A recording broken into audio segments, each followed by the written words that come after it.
मनुष्य के जीवन में अनेक संस्कार होते हैं और उन संस्कारों के वशीभूत होकर व्यक्ति जीवन में विभिन्न प्रकार के आचरण करता है। संस्कार कुछ प्रबल भी होते हैं, कुछ मध्यम होते हैं, कुछ दुर्बल निर्बल भी होते हैं। जो संस्कार दुर्बल निर्बल होते हैं वो हमारे ऊपर कम प्रभाव डालते हैं। जो मध्यम होते हैं वो बीच बीच में जीवात्मा को प्रभावित करते रहते हैं, और जो संस्कार बहुत अधिक प्रबल होते हैं वो बलात् व्यक्ति को प्रवृत्त करा देते हैं। वो अच्छे भी हो सकते हैं, बुरे भी हो सकते हैं। संस्कार अच्छे भी होते हैं, उसको सुसंस्कार कहते हैं। जो संस्कार बुरे होते हैं उनको कुसंस्कार कहते हैं। तो जो बालक को जन्म मिलता है माता पिता के कर्म और संतान के कर्म ये मेल करके ईश्वर जन्म देता है।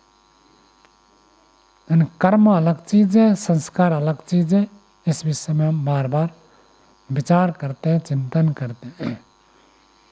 जिसके अंदर जो संस्कार है वो संस्कार उस व्यक्ति को बलपूर्वक उस कार्य में प्रवृत्त करा देता। और विशेषकर लोग एक उदाहरण देते हैं, जैसे मिट्टी का घड़ा कच्चा होता है, उसके अंदर जो छाप डालते हैं, सीमेंट में जैसे फर्श बनाते हैं, दीवार में कच्चा है अभी सीमेंट प्लास्टर किया, जो लिख देंगे वो लिखा रह जाएगा। घड़े के अंदर घड़े के ऊपर जो चित्र जो छाप डाल देंगे वही चित्र वही छाप घड़ा के सूखने के बाद पकने के बाद वो रह जाता। ऐसे ही बालक कोमलमती होता है, बाल्यावस्था में किशोर अवस्था में बालक के चित्त में जो संस्कार पड़ जाते हैं वो संस्कार जीवन भर रहते हैं। ये कथन ठीक है, लेकिन संस्कार बदलेंगे ही नहीं ऐसा नहीं है। बाल्यकाल से माता पिता के ऊपर बच्चों का पूर्ण विश्वास होता है। मेरी माँ ने जो कहा है वो बिल्कुल सही है, ऐसे ही व्यक्ति अनुभव करता है। पिताजी ने जो कह दिया वही ठीक है। छोटा बच्चा तो अपनी माता अपने पिता के प्रति ऐसे भाव रहता है, क्योंकि उसको लगता है मेरा सारा जीवन इनके आधार पर चलता है, यही मेरे लिए परम हितैषी है। तो इसलिए उनकी जो शिक्षा है, माँ यदि बच्चे को छोटी अवस्था में कह देते बेटा चोरी कभी नहीं करना है, भिक्षा मांग कर खाना है, ना मिले तो भूखे रह जाना, भूखे रहकर मर जाना अच्छा, लेकिन चोरी नहीं करना। ये संस्कार जब देते हैं वो प्रबल होता है, दृढ़ होता है, परिपक्व होता है, निश्चित है और दृढ़तापूर्वक होता है। और जिस बात को हम बार बार सुनते हैं वो संस्कार उतना ही मजबूत होता। रोजाना यदि माता पिता सिखाए बेटा कभी झूठ नहीं बोलना, तो वही बालक स्कूल में पढ़ेगा, कॉलेज में पढ़ेगा, तो माता पिता से झूठ नहीं बोलेगा। एक बार कहकर छोड़ दे तो संस्कार पक्का नहीं होता। जितना हम उसको अधिक बार दोहराते हैं और उसका लाभ हानि को समझाते वो उतना प्रबल होता है। केवल माता पिता ने कह दिया, कोई भी माता पिता नहीं कहते कि बेटा सिगरेट पियो, शराब पियो, फिर भी बच्चे बड़े होते हैं, कॉलेज में जाते हैं, गलत काम में लग जाते। एक बार कहने से नहीं होगा, अनेक बार कहना एक बात, और अनेक बार के साथ दूसरी बात जुड़ी रहती है, उससे क्या लाभ है क्या हानि है ये समझाना। यदि माता पिता बाल्यावस्था में बच्चे के मस्तिष्क में ये दृढ़ कर दे, स्थिर कर दे, स्थापित कर दे कि चोरी करोगे तो जितनी चोरी करोगे, जितने रुपए का जितना सामान चोरी करोगे उसके सैकड़ों हजार गुना आपको दंड भुगतना पड़ेगा। इस जन्म में ना मिले तो 100,000 जन्म तक उसका दंड मिलेगा। ये यदि बच्चे के मस्तिष्क में पक्का हो जाए तो इंजीनियर बने तो हेरा फेरी नहीं करेगा, रिश्वत नहीं लेगा। डॉक्टर बने तो किडनी काट कर नहीं बेचेगा। और कलेक्टर बने तो सरकारी संपत्ति को दूसरों को देकर स्वार्थ सिद्ध नहीं करेगा। यदि उसके दिमाग में बैठ जाए इतनी दृढ़ता से, केवल कहने से एक अलग चीज़ है, उसका लाभ हानि यदि समझा दिया और हमको दिखता है, जैसे गड्ढा होता है तो व्यक्ति चलता है तो लगता है गड्ढे में गिरूंगा तो चोट लगेगी, दिखता है। चाहे गाड़ी वाला हो, साइकिल वाला हो, पैदल चलने वाला, गड्ढे से बचकर चलते। क्यों? गड्ढे में हानि दिखती है। ऐसे ही चाहे चोरी हो, चाहे व्यभिचार हो, चाहे असत्य भाषण हो, उसमें हमको यदि ऐसे हानि दिख जाए तो निश्चित रूप से व्यक्ति बच जाएगा। और यदि हानि नहीं दिखती है तब तो व्यक्ति करेगा। फिर वे माता पिता और प्राइमरी स्कूल के जो अध्यापक शिक्षक होते हैं वो जो संस्कार डालते हैं, जो हमारे नैतिक मूल्यबोधों को बताते हैं, शिक्षा देते हैं, वो बालक के कोमल मस्तिष्क के ऊपर प्रभाव डालते हैं। यदि उससे ज़्यादा उल्टे संस्कार आ जाए तो फिर वो दब जाएंगे, हट जाएंगे।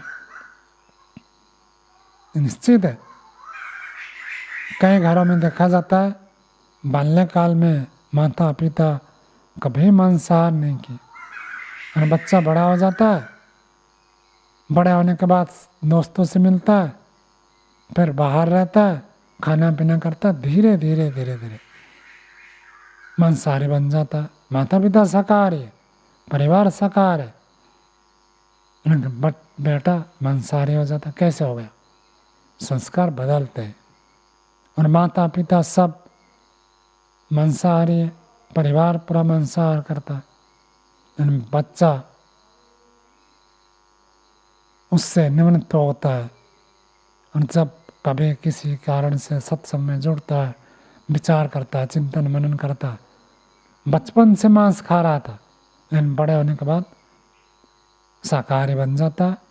यह परिवर्तन होता है, परिवर्तन संभव है। और हर व्यक्ति अपने संस्कारों को परिवर्तन कर सकता। संस्कार बदलेंगे नहीं ऐसा नहीं है, बदल सकते हैं। बाल्यकाल के संस्कार, किशोर अवस्था के संस्कार भी बदल जाएंगे। संस्कार बदलने के लिए अब मुख्य बात हमको समझना है कौन सा संस्कार कितना प्रबल है। जो संस्कार जितना प्रबल है उसको नष्ट करने के लिए, हटाने के लिए, कमज़ोर करने के लिए उतना जोर लगाना पड़ता है। अब यदि व्यक्ति केवल मांस खाया है, मांस खाना चाहिए, लाभ है ऐसा सोचता नहीं, तो संस्कार नहीं बनेगा। खा रहा है, अवसर आए तो छोड़ देगा, उसको ज़्यादा जोर लगाना नहीं पड़ेगा। और जो मांस खाता है लेकिन सोचता है बहुत बढ़िया है, स्वाद आ रहा है, मज़ा ले रहा हूँ, इससे मेरा शरीर पुष्ट हो जाएगा, ये हो जाएगा, जितना सोचा है उसका संस्कार उतना प्रबल है। उसको समझाने के बाद भी कि भाई ईश्वर दंड देगा, वो छोड़ेगा नहीं, छूटेगा नहीं, उससे बहुत कठोर होगा। तो कौन से संस्कार को कैसे हटाए, नष्ट करे, यह उसी संस्कार के प्रबलता के आधार पर निर्भर करता है। योग दर्शन में महर्षि व्यास जी व्याख्या करते हुए कहते हैं जो छोटे छोटे दोष है स्वल्प प्रतिपक्ष भावना से हट जाएंगे, और जो प्रबल संस्कार है उनके लिए महाप्रतिपक्ष भावना चाहिए। छोटी सी गलती है तो उसको कह देंगे इससे ये हानि होगी, और व्यक्ति सोचता है इससे कोई ज़्यादा तो लाभ नहीं है, चल जाएगा, छोड़ देगा। लेकिन जब बड़ा संस्कार अपने अंदर घर करके बैठा, रोज हम जिस गलती को करते, रोज ऐसे अशुद्ध आचरण करते, तो उसको हटाने के लिए बहुत परिश्रम करना पड़ेगा। शरीर से क्रोध करने को छोड़ना सरल है। कोई व्यक्ति मारपीट करता है, सामान उठाकर फेंकता है, ये शारीरिक क्रोध, हिंसा, इसको छोड़ना सरल है। अपने आप को थोड़ा सा भी व्यक्ति संयम करे तो रोक देगा। लेकिन वाणी से जो करता है वो उससे कठिन है। और वाणी से भी तब होता है जब मन बिगड़ता है। मन में भी क्रोध उत्पन्न ना हो, ये कठिन कार्य है। तो हम यदि शारीरिक स्तर को ही रोकना चाहेंगे, वाचनिक स्तर को ही रोकना चाहेंगे, तो विशेष लाभ नहीं होगा। जो व्यक्ति मन के अंदर ज्ञान को, संस्कार को बदलना चाहता है वो बदलेगा। अब व्यक्ति सोचता है, सत्संग करता है, कभी स्वाध्याय करता है, कभी चर्चा करता है, कभी कुछ चिंतन मनन भी कर लेता है, कहता मैं ये सब करता हूँ फिर भी कुछ संस्कार मुझे छोड़ते नहीं है। कितना आप करते हैं? हम मानो दिन में 5 मिनट चिंतन किया, 15 मिनट किया, आधा घंटा किया, अच्छी बात है। चिंतन मनन आधा घंटा भी किया बहुत है। आधा घंटा सत्संग सुना वो भी हो गया। आधा घंटा स्वाध्याय किया, आधा घंटा ध्यान में किया, कुल मिलाकर हमारा कितने हुआ? 2 घंटे हुए। और व्यवहार काल में हम कितना रहते हैं? 8 घंटे सोने आधे को छोड़ दे और 2 घंटे 10 घंटे तक 14 घंटे तक रहे। 14 घंटे में हम क्या संस्कार डालते? पुराने संस्कार को नष्ट करना तो एक काम है, नया संस्कार क्या डालते वो भी तो देखना। तो व्यक्ति दुखी हो जाता है कि ये संस्कार तो हटेंगे ही नहीं। हटेंगे, निश्चित हटेंगे, दूर कर सकते हैं, हर एक व्यक्ति दूर कर सकता है, संभव है। चाहे बाल्यकाल का संस्कार हो, चाहे किशोर अवस्था का संस्कार हो, युवावस्था का संस्कार हो, चाहे पूर्व जन्म का संस्कार हो। और पूर्व जन्म का क्या? जन्म जन्मांतर के संस्कार हमारे साथ आते। संसार को भोग करने की इच्छा एक जन्म का नहीं है। एक जन्म का तो यूं छोड़ देगा व्यक्ति, कितने जन्मों से संस्कार आ रहे, भोगने का संस्कार। हर जर्नी में हर प्राणी भोजन करता है, खाने का, भोजन के प्रति व्याकुलता, रसना बहुत आकर्षित करता।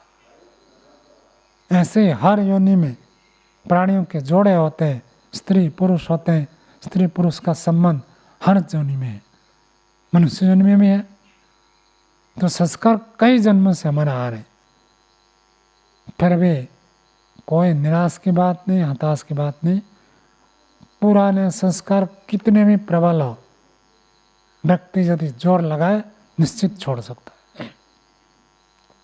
एक दिन में नहीं छूटेंगे, हताश नहीं होना। पूज्य स्वामी सत्यपति जी महाराज कहा करते थे, अच्छे कार्य को करने के लिए आपने 100 बार प्रयत्न किया, विफल हो गए, तो भी 101 बार फिर प्रयत्न करो।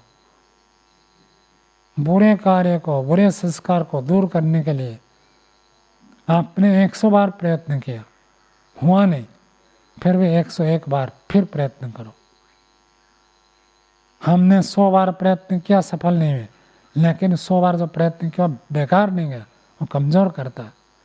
किसी पत्थर को हम तोड़ते हैं, हथौड़ा लेकर एक चोट मारते, आपको लगा कुछ भी नहीं हुआ, 1 मिलीमीटर भी परिवर्तन नहीं हुआ। 100 बार चोट मारते तो टूटता है। तो इसका मतलब नहीं कि 100वें चोट में तोड़ दिया और पहली बार चोट जो लगाए थे, दूसरी चोट, तीसरी चोट, वो सब बेकार गए। उन्होंने कमज़ोर किया था, और कमज़ोर होते होते होते 100 बार जब चोट लगी तब वो टूटकर अलग हो गया। तो हर चोट वो कमज़ोर करता है। भले हमने दूर नहीं कर पाए, भले हमने उसको हटाया नहीं, हमारा वो संस्कार नष्ट नहीं हुआ, फिर भी ये समझना चाहिए कि प्रत्येक प्रयत्न हमारा कुछ न कुछ काम किया।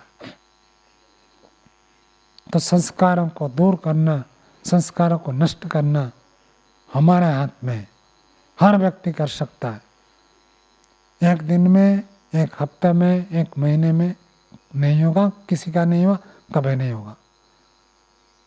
लगातार प्रयत्न करना पड़ेगा। वर्ष भर प्रयत्न करके भी यदि एक संस्कार को हमने दग्धबीज कर देते हैं तो भी बहुत बड़ी उपलब्धि है। संस्कार को नष्ट करने का उपाय है। कौन सा संस्कार हमको परेशान करता है? प्रत्येक संस्कार के अंदर आपको देखने को मिलेगा उसमें कुछ न कुछ हमको सुख दिखता है, इसलिए कुसंस्कार हमको प्रभावित करता है, आगे बढ़ाता है।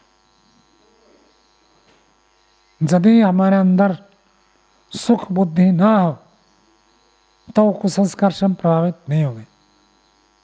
शराब पीना हो, सिगरेट पीना हो, अथवा आजकल मोबाइल में जो अश्लील चीज़ों को देखते हैं, व्यभिचार की प्रवृत्ति होती है, काम वासना उभरती है, ये जो संस्कार है, ये सारे संस्कार, कोई भी संस्कार XYZ ले लीजिए, उन सबको नष्ट किया जा सकता है।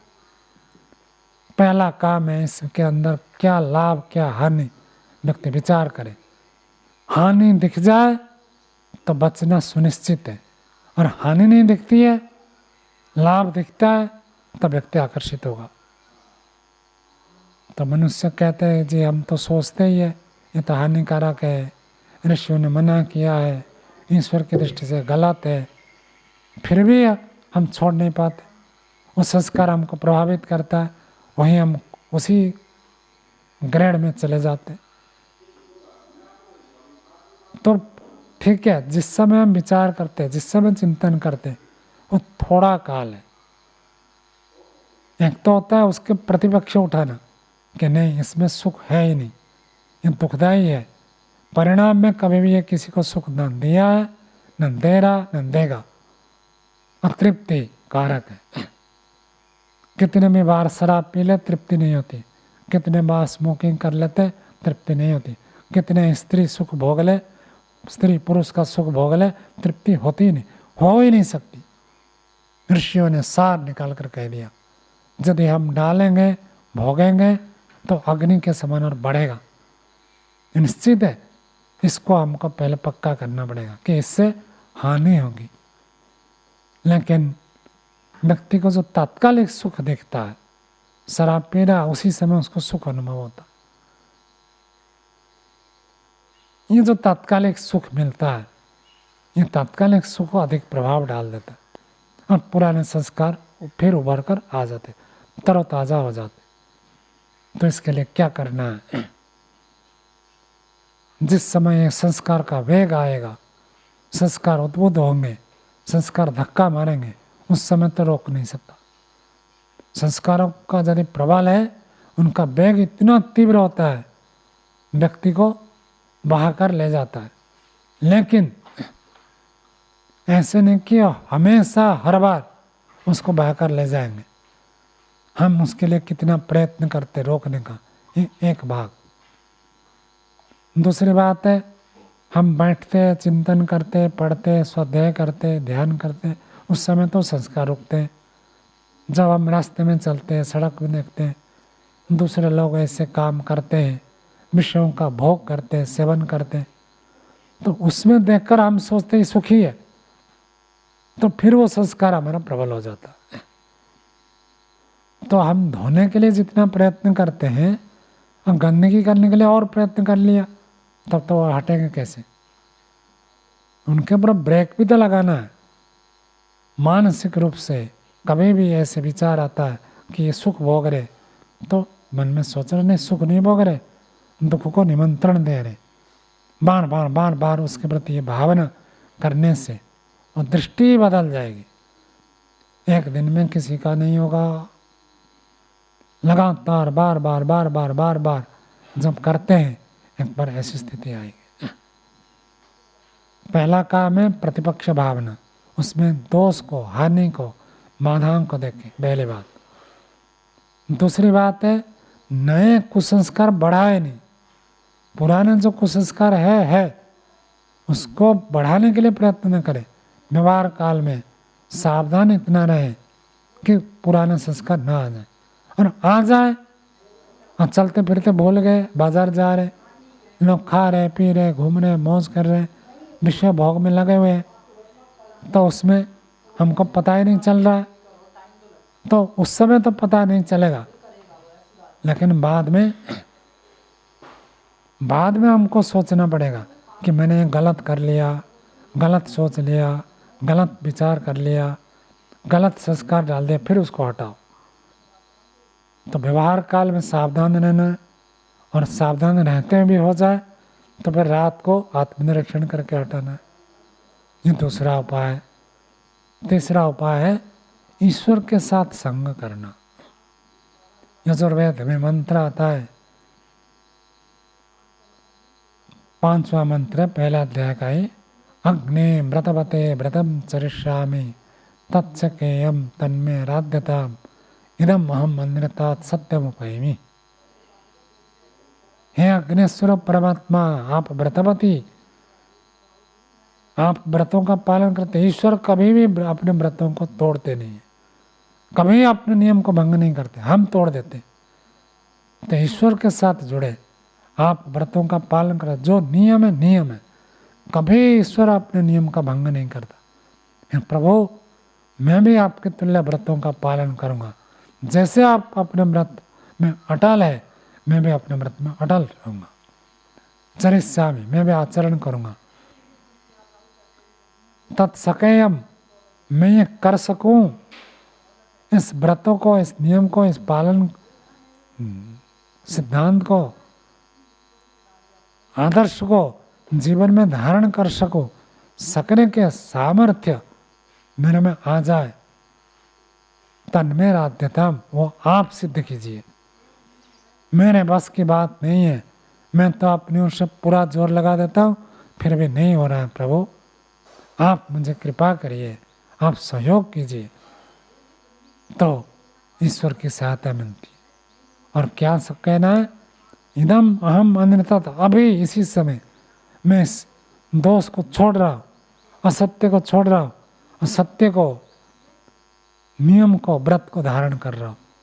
इतने परिपक्व होकर बार बार इस मंत्र को पाठ करें और भगवान के साथ जुड़े। जैसे कोई मनुष्य, गुरु, आचार्य हमारे सामने हैं तो हम गलत काम नहीं करते। ऐसे परमात्मा एक तत्व है, चेतन तत्व है, और सर्वव्यापक है, सर्वज्ञ है, सर्वशक्तिमान है, और मुझे देख रहा, सुनना, जानना, अनंत शक्ति है। मैं गलत करूँगा तो भयंकर दंड मिलेगा, और उसका दंड बड़ा भयावह होता है। संसार में जितने भी कीड़े मकोड़े से लेकर पशु पक्षी प्राणी है, ये सब ईश्वरीय दंड व्यवस्था में दंड भोग रहे। मुझे भी ऐसे ही दुख भोगना पड़ेगा, मैं ऐसे नहीं भोगना चाहता हूँ, प्रभु मुझे बचा लीजिए।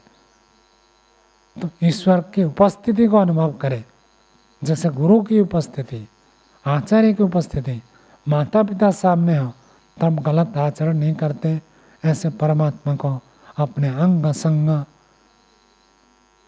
सर्वत्र अंदर बाहर परमात्मा एक चेतन तत्व के रूप में विराजमान है, देख रहा है, सुनना, जान रहा है, शक्ति का भंडार है, और वही कर्म फल देता है।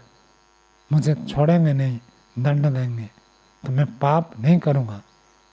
और फिर परमात्मा से प्रेम करें, प्रभु आप मेरे हैं, संसार में तो दुख ही मिलता है, आप में आनंद, आप आनंद का भंडार है, मुझे उस तुच्छ सुख की बुद्धि से दूर करके दिव्य आनंद प्रदान कीजिए।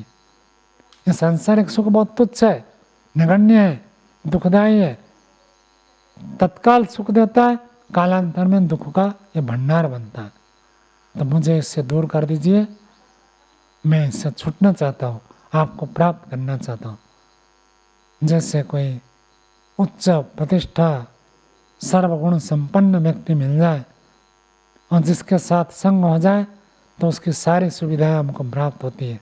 ऐसे परमात्मा की प्राप्ति हो जाए तो हम तो मालामाल हो जाएंगे। आनंद का भंडार प्राप्त हो जाएगा। ये विषय सुखों के भोग जो इंद्रियों को जराजीर्ण करते हैं, दुखों के कीचड़ में डुबा देते हैं, इस कीचड़ से हम बाहर निकल जाएंगे। इस भावना से परमात्मा की उपस्थिति को मुख्य अनुभव करना, इसी को ईश्वर प्रणिधान कहते हैं। परमात्मा उपस्थित है, मैं उनकी उपस्थिति में उपस्थित हूँ, ऐसी अनुभूति करेंगे तो निश्चित रूप से हम संस्कार को दबा सकते हैं। सावधानियाँ रखनी है, नया उल्टा संस्कार बन नहीं पाए। पुराना जो है वो तो धीरे धीरे नष्ट होगा, जप करते हैं तो भी नष्ट होगा, प्रतिपक्ष भावना करते हैं तो भी नष्ट होगा, चिंतन मनन स्वाध्याय सत्संग करते हैं तो भी नष्ट होगा। लेकिन यदि नया हम डाल देते हैं तो पुराना तो नष्ट होना दूर की बात है, पुराना तरोताजा होगा और नए के कारण से और बढ़ेगा। तो नए को ब्रेक लगाना ये बड़ी बात है। शरीर से वाणी से तो ब्रेक लगा देते, मन के ऊपर ब्रेक लगाने के लिए प्रयत्न करना है। और जब मन से हम ब्रेक लगाएंगे, कितना भी प्रबल संस्कार हो, एक दिन धराशायी हो जाएगा, कुछ असर नहीं करेगा। योगियों के, ऋषि दयानंद आदि महापुरुषों के जीवन चरित्र चित्त को हम अनुभव करें, वो कैसे स्थिति में रहते थे, मैं उसी स्थिति में रहूँगा, तो हम निश्चित रूप से सफलता को प्राप्त कर सकते हैं। संस्कार के ऊपर विजय पाना असंभव नहीं है, संभव है। कितना भी प्रबल है, चाहे बाल्यकाल का हो, किशोरावस्था का हो, चाहे जन्म जन्मांतर के लाखों करोड़ों जन्म के संस्कार हो, सब नष्ट हो सकते। हम सब अपने कुसंस्कारों को नष्ट करके परमात्मा की ओर बढ़े, इतना कहकर वाणी को विराम देते हैं। सबका धन्यवाद।